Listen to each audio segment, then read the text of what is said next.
આઝાદીના લડવૈયા અંગ્રેજો સામે જેમણે આદિવાસીઓના અધિકારો માટે લડ્યા એવા રૂપસિંહ નાયક અને પરમેશ્વર જોરિયા સહિતની ટીમના પાવન ભૂમિ પર આપણે સૌ પધાર્યા છે ત્યારે આજે મારી સાથે મંચસ્થ ઉપસ્થિત આમ આદમી પાર્ટી પંચમહાલ જિલ્લાના પ્રમુખ શ્રી એવા પ્રવીણભાઈ રાઠવા, આપણી ઝીંઝરી જિલ્લા પંચાયતના સીટ જિલ્લા પંચાયત બેઠકના ઉમેદવાર એવા આશાબેન, તાલુકા બેઠકના ઉમેદવાર એવા રેખાબેન અને મંચસ્થ તમામ જિલ્લા પંચાયતના તાલુકા પંચાયતના ઉમેદવારશ્રીઓ, આમ આદમી પાર્ટીના તાલુકા પ્રમુખશ્રીઓ, સંગઠનના તમામ પદાધિકારીઓ અને અહીંયા આજુબાજુના વિસ્તારમાંથી મોટી સંખ્યામાં ઉપસ્થિત થયેલા મારા વડીલો, સંતો, મહંતો, મારી માતાઓ, બહેનો, યુવાનો, સાથે સાથે મીડિયાના મિત્રો, કાયદો અને વ્યવસ્થા જળવાય એના માટે ઉપસ્થિત પોલીસ અધિકારીશ્રીઓ,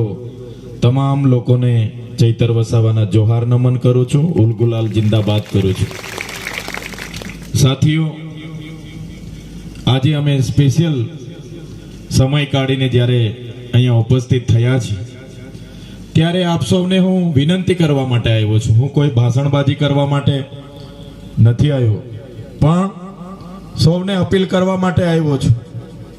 આપણે જે પ્રકારે 5 વર્ષ દરમિયાન અનેક સમસ્યાઓનો સામનો કર્યો છે ત્યારે ભારતીય જનતા પાર્ટીના ચૂંટાયેલા લોકો દ્વારા આપણને એ ચાહે આદિવાસીઓની અધિકારોની વાત હોય, આ વિસ્તારના શિક્ષણની વાત હોય, ચાહે મનરેગાની રોજગારીની વાત હોય, આરોગ્યની વાત હોય, આ વિસ્તારમાં પણ સિંચાઈના પાણી મળે એની વાત હોય, જંગલ જમીન ખેડતા ખેડૂતોને આપણા આદિવાસી સમાજને વન અધિકાર અધિનિયમ અંતર્ગત એમના હક દાવા મંડળનું શાસન કર્યું અને 30 વર્ષથી ભારતીય જનતા પાર્ટીનું શાસન છે. આજે આ વિસ્તાર બંધારણની અનુસૂચિ 5 માં આવે છે. 5 વિસ્તારમાં આદિવાસી જળ, જંગલ, જમીન પરનો અધિકાર એ આદિવાસીઓનો છે. આદિવાસી એ હજારો વર્ષથી અહીંયા વસે છે. દેશની આઝાદીમાં આદિવાસીઓના જે લડવૈયા હતા એમનું યોગદાન રહ્યું છે. રૂપસિંહ નાયક હોય, ગલલિયા નાયક હોય, જોરિયા પરમેશ્વર હોય, એમની ક્રાંતિ આ વિસ્તારમાં એવી હતી કે આ વિસ્તારમાં અંગ્રેજોને પણ ભીલ પ્લટાનિયન બનાવવું પડ્યું. છતાં પણ આપણા યોદ્ધાઓ ઝૂક્યા નહીં અને 1838 થી 1868 સુધી લડ્યા. ફાંસીના માચડે એમને ચડાવવામાં આવ્યા. ત્યારે હું તમને કહેવા માટે આવ્યો છું, આવું ઢીલું નહીં ચાલશે. એ આપણા પૂર્વજો અંગ્રેજો માટે લડ્યા. એ જ પ્રકારે આજે ભાજપ પણ અંગ્રેજોની નીતિ પર આગળ વધી રહી છે. ભારતીય જનતા પાર્ટી કોઈ સેવા માટેની પાર્ટી નથી. 10,000 કરોડનું ફંડ ભેગું કર્યું છે.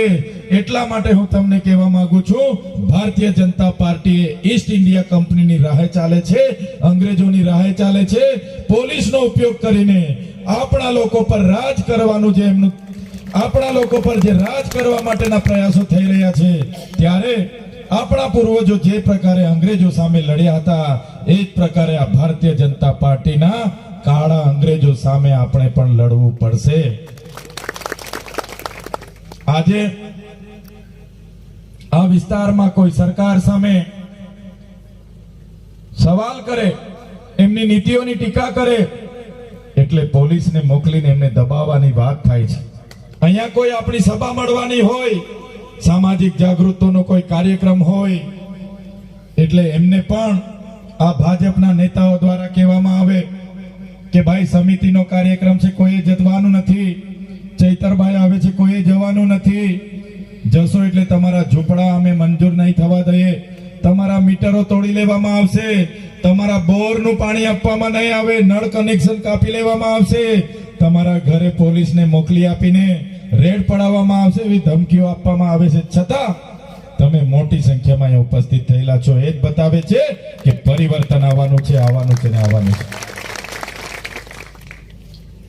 સાથીઓ, હમણાં કોઈ આગેવાને કીધું અને 2 દિવસ પહેલા મારે પણ આપણા સમિતિના અધ્યક્ષ ડોક્ટર જયરામભાઈ સાથે વાત થઈ. એક સામાન્ય ગુનો, એ પણ પોતાનો નહીં, લોકો માટે લોકો લડવા ગયા. જે કંપની સામે એ લોકો લડવા ગયા અને એક ગુનો બન્યો. બસ એક જ વાત, એક જ ગુનો છતાં અહીંના પીઆઈએ પ્રાંતને અરજી કરી કે આમને તડીપાર કરો 5 જિલ્લામાંથી, અને એમની સુનાવણી હતી. પણ આ મંચ પરથી જે પણ ભાજપના નેતાઓ આ કરાવા કાવતરા ઘડતા હશે, જે પણ પોલીસ અધિકારીઓ કહેતા હશે, એમને કહેવા માંગુ છું, ડોક્ટર જયરામભાઈ એકલા નથી, આખો આદિવાસી સમાજ એમની સાથે છે. જ્યારે પણ ડોક્ટર જયરામભાઈની જરૂર પડશે, માત્ર ગુજરાત નહીં, મધ્યપ્રદેશ, રાજસ્થાન અને મહારાષ્ટ્રના આદિવાસીઓને પણ આહવાન કરીશું અને આ ઘોગંબામાં અમે ભરી દઈશું. ઘોગંબામાં રેલી નહીં, રેલો લાવીશું અને તે દિવસે એમને ખબર પાડી દઈશું કે આદિવાસીની તાકાત શું છે.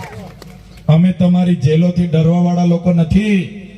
અમે તમારી ખોટી એફઆઈઆરોથી, તમારા તડીપારોથી, તમારી પાસાઓથી ડરવાવાળા લોકો નથી.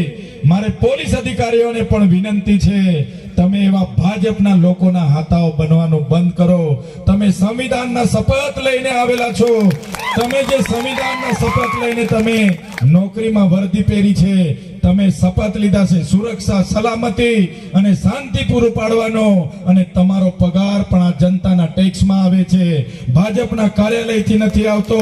એટલે મારે એમને પણ વિનંતી છે, જે પણ પોલીસ અધિકારીઓ આ પ્રકારના અમારા લોકોને હેરાન કરશે, ત્યારે આ છેલ્લી ચેતવણી છે.